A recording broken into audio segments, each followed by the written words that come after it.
নমস্কার দর্শক বন্ধু, জ্যোতিষ টোটকা চ্যানেলে আপনাদের সকলকে আরও একবার স্বাগত জানাই। সকলকে স্বাগত জানিয়ে চলে এলাম মাসিক রাশিফল অনুষ্ঠান মার্চ 2024 কেমন যাবে। আজকে আমরা আলোচনা করব যে জন্মরাশি নিয়ে, তা হচ্ছে সিংহ রাশি। সিংহ রাশির যারা জাতক বা জাতিকারা রয়েছেন অবশ্যই ভিডিওটি পুরো দেখার চেষ্টা করবেন। যদি ভালো লাগে লাইক করবেন, শেয়ার করবেন, চ্যানেলটিকে সাবস্ক্রাইব করবেন।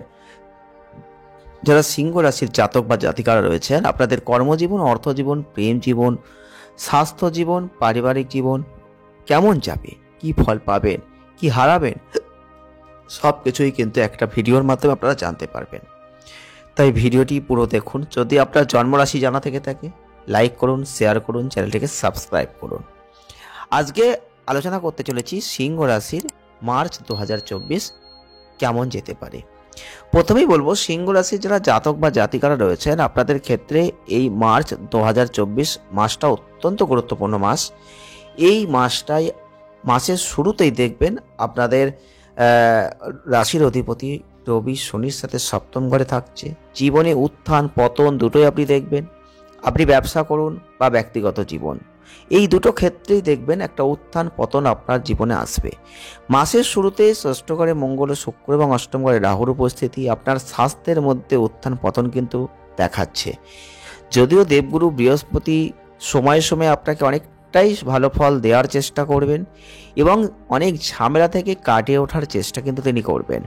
তাই বিদেশ ভ্রমণের জন্য সময়টা উপযুক্ত। এছাড়াও খরচটা খুব বেশি হবে। পারস্পরিক সম্পর্কের একটা উত্থান পতন আছে।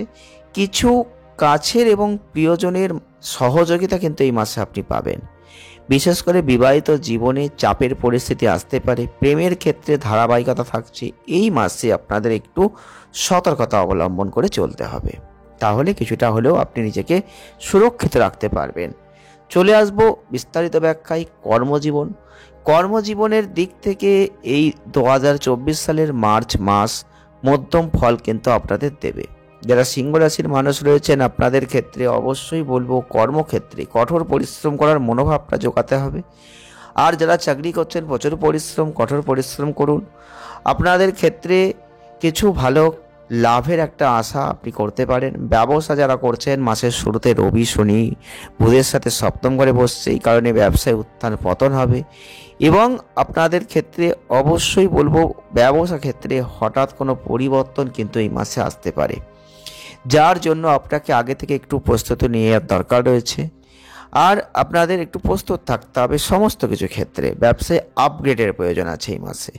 আপনাকে এই মাসে নতুন এবং বড় পরিবর্তন করতে হবে। তাই অবশ্যই ব্যবসাকে সুন্দরভাবে এগিয়ে নিয়ে যাওয়ার চেষ্টা আপনাকে করতে হবে, সক্ষমতা বজায় রাখতে হবে। চলে আসবো অর্থনৈতিক দিক থেকে মাসটা কিন্তু মিশ্র ফলে পূর্ণ হচ্ছে, কারণ মাসের শুরুতেই মঙ্গল শুক্র ষষ্ঠ ঘরে রাহু অষ্টম ঘরে বসছে, যেটা খরচকে বাড়িয়ে দেওয়ার চেষ্টা করবে। ব্যয় হবে উচ্চ গতিতে, তবে এটা আপনার পক্ষে অবশ্যই একটু কঠিন হতে পারে। আর্থিক অবস্থাকে একটু প্রভাবিত করছে। দ্বিতীয় ঘরে কেতুর উপস্থিতি ফলে সম্পদ সংগ্রহে একটু সমস্যা আসতে পারে। শুধুমাত্র দেবগুরু বৃহস্পতি আপনাকে সমস্যা থেকে মুক্তি পেতে সাহায্য করবে। মাসের দ্বিতীয়ার্ধে ব্যবসায়িক ক্ষেত্রে আয় বৃদ্ধির ফলে আর্থিক অবস্থার অনেকটাই উন্নতি থাকছে, বেতন বাড়বে। এছাড়াও চাকরিতে পদোন্নতি হওয়ার সম্ভাবনা থাকছে। একটা কথা মনে রাখবেন, যে কোনো চিন্তা ছাড়াই কোথাও বিনিয়োগ যদি করেন তাহলে কিন্তু সমস্যা হতে পারে। কিছু সময়ের জন্য অর্থ নষ্ট হতে পারে, অর্থটা আটকে যেতে পারে, এরকম কোনো পরিস্থিতি আসতে পারে। আপনি অপ্রয়োজনীয় খরচ বেশি করে ফেলতে পারেন, সেদিকটা একটু লক্ষ্য রাখবেন। আর্থিক অবস্থান তাহলে অনেকটাই ভালো হবে। চলে আসবো স্বাস্থ্যের দিক থেকে মার্চ মাস একটু দুর্বল রয়েছে সিংহ রাশির মানুষদের জন্য। মাসের শুরুতেই রাশির অধিপতি রবি ষষ্ঠ ঘরে এবং সপ্তম অধিপতি শনির সাথে সপ্তম ঘরে বসছেন, যার কারণে দেখবেন সামগ্রিক স্বাস্থ্যের একটা অবনতি। মঙ্গল ষষ্ঠ ঘরে, শুক্র এবং অষ্টম ঘরে রাহু উচ্চ যে অবস্থান, যেটা সরাসরি আপনার স্বাস্থ্যের একটা সমস্যাকে কিন্তু নির্দেশ করছে, যাতে স্বাস্থ্যের সম্পূর্ণ যত্ন নেওয়ার প্রয়োজন। দেবগুরু বৃহস্পতি অবশ্যই আপনাদের ঝামেলা থেকে অনেকটাই বাঁচানোর চেষ্টা করবেন। রাশিকে দেখবেন। আপনাকে একটা কথা মনে রাখতে হবে যে আপনার স্বাস্থ্য দুর্বল হতেই পারে। এর জন্য যথাসম্ভব কঠোর পরিশ্রম করছেন। অবশ্যই রুটিন তৈরি করে চলার চেষ্টা করবেন। শরীরকে প্রয়োজনীয় সময় দেবেন, ফিট থাকবেন, সময়টা যথেষ্ট ভালো হবে। চলে আসবো প্রেম বিবাহটা কেমন যাবে। প্রেম জীবনটা অনুকূল হবে যদি আমরা আপনার প্রেম এবং বিবাহিত জীবন সম্পর্কের কথা বলি, তাহলে পঞ্চম ঘরের অধিপতি বৃহস্পতি নবম ঘরে থাকছে, সেখান থেকে পঞ্চম ঘরে অবস্থান করবে। এটা প্রেমের জীবনকে মধুর করে দেবে। দুজনের মধ্যে ভালোবাসার একটা অনুভূতির পাশাপাশি অংশীদারদের মধ্যে একটা সখ্যতা বাড়িয়ে দেবে, একে অপরের মধ্যে বিশ্বাসকে বাড়িয়ে দেবে এবং একে অপরকে সম্মান করার জায়গাটা তৈরি করে দেবে। আপনাদের সুখ দুঃখ উভয়কে ভাগ করে নেবেন। এটা প্রেমকে পরিণত করে দেবে। বিবাহিত জীবন উদ্বেগ থাকবে। মাসের শুরুতে রবি শনি বুধ থাকছে সপ্তম ঘরে, মঙ্গল শুক্র ষষ্ঠ ঘরে, রাহু অষ্টম ঘরে সপ্তম ঘরে থাকছে। এই দাম্পত্য জীবনে উত্তেজনা একটু বাড়বে। মাসের দ্বিতীয়ার্ধে মঙ্গল এবং শুক্র সপ্তম ঘরে প্রবেশ করছে, যার ফলে প্রেম কিছুটা বাড়বে। তবে সমস্যাগুলো সামনে আসতে পারে। আপনার জীবনসঙ্গীর স্বাস্থ্যের যত্ন নেবেন। চলে আসবো পারিবারিক সম্পর্ক। পারিবারিক জীবনের দিক থেকে মাসটা উত্থান পতনে পূর্ণ।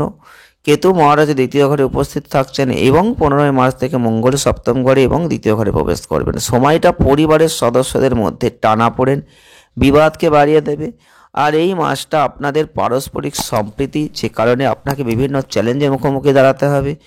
পরিবারে বিভিন্ন দ্বন্দ্বের দিকে একটা যেতে পারে জায়গাটা। পঞ্চম ঘরে বৃহস্পতির যে দৃষ্টি সন্তান এবং ভাই বোনদের জন্য সুখকে প্রদান করে দেবে।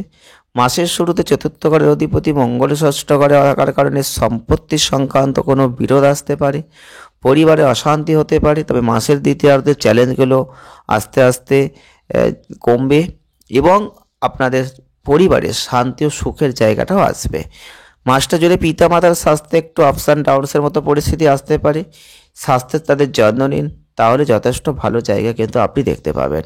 এক কথায় ওভারঅল সিংহ রাশির জাতক বা জাতিকাদের জন্য 2024 সালের মার্চ মাসটা যথেষ্ট ভালো হতে চলেছে। শুধু একটু সতর্কতার প্রয়োজন, সাবধানতার প্রয়োজন, ধৈর্যের প্রয়োজন। প্রতিকার কি করবেন? প্রতিকার স্বরূপ রবিবার সূর্যদেবকে অর্ঘ্য নিবেদন করুন। পারলে শনিবারের দিন কালো তিল দান করুন। আর মঙ্গলবারের দিন ছোট বাচ্চাদের মধ্যে গুড় ছোলা এগুলো বিতরণ করুন। যথেষ্ট ভালো ফল আপনি লাভ করতে পারবেন। যদি আজকের ভিডিওটি ভালো লেগে থাকে লাইক করে দিন, শেয়ার করুন, চ্যানেলটিকে সাবস্ক্রাইব করুন। আসছে নেক্সট ভিডিওয়। ভালো থাকবেন, সুস্থ থাকবেন, আনন্দে থাকবেন। দেখা হচ্ছে নেক্সট ভিডিওয়। ধন্যবাদ।